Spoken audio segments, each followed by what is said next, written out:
DSP ACB Rangareddy range మనం ఒక complaint receive చేసుకున్నామండి.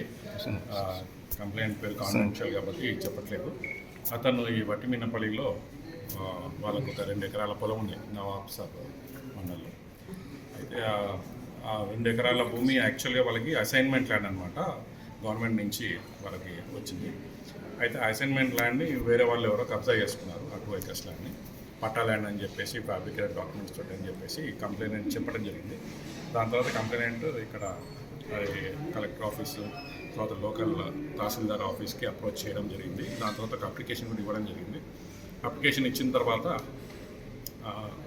లోకల్ తహసీల్దార్ ఆఫీస్లో ఇచ్చిన తర్వాత అది అక్కడి నుంచి ఇక్కడికి వచ్చిన తర్వాత ఇక్కడ పర్సూ చేసుకోమని చెప్పంటే ఇక్కడ వచ్చేసి ఇక్కడ ఉన్న కన్సర్న్ సెక్షన్లో జూనియర్ అసిస్టెంట్గా పనిచేస్తున్న సుజాత గారిని కలవడం జరిగింది. సుజాత గారు ఇనిషియల్ స్టేజ్లో అయితే ఈ అప్లికేషన్ కలెక్టర్ గారి టేబుల్ పైన పెట్టాలి అంటే 5,000 రూపాయలు ఖచ్చితంగా ఇవ్వాలా అని చెప్పేసి బలవంతంగా డిమాండ్ చేయడంతో ఒక 5,000 రూపీస్ అయినా ఆల్రెడీ ఫోన్పే చేయడం జరిగింది.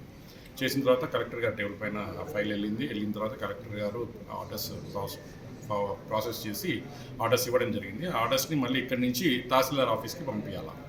ఇప్పుడు తహసీల్దార్ ఆఫీస్కి పంపించాలా అంటే దానికి మళ్ళీ 20,000 రూపీస్ వాళ్ళు డిమాండ్ చేయడం జరిగింది.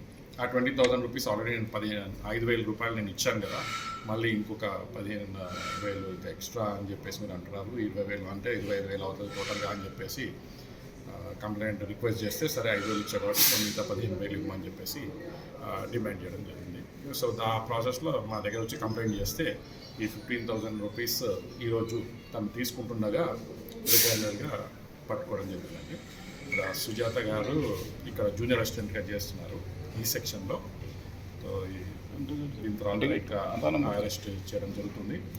ఇంకా మిగతా ప్రాసెస్ అన్నీ కూడా ఇన్వెస్టిగేషన్ నార్మల్ ప్రొసీజర్ ప్రకారం చేస్తామండి. సార్ సుజాతతో పాటు ఇంకా వేరే ఉన్నారా? ఇప్పుడు ప్రస్తుతం మా ఇన్వెస్టిగేషన్లో మాత్రం తన పాత్ర ఒకటి తెలిసిందండి. ఇంకా ఇన్వెస్టిగేషన్ అనేది జరుగుతూ ఉంది.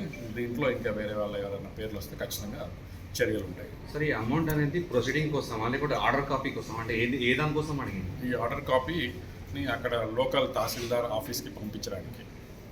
Okay sir, thank you.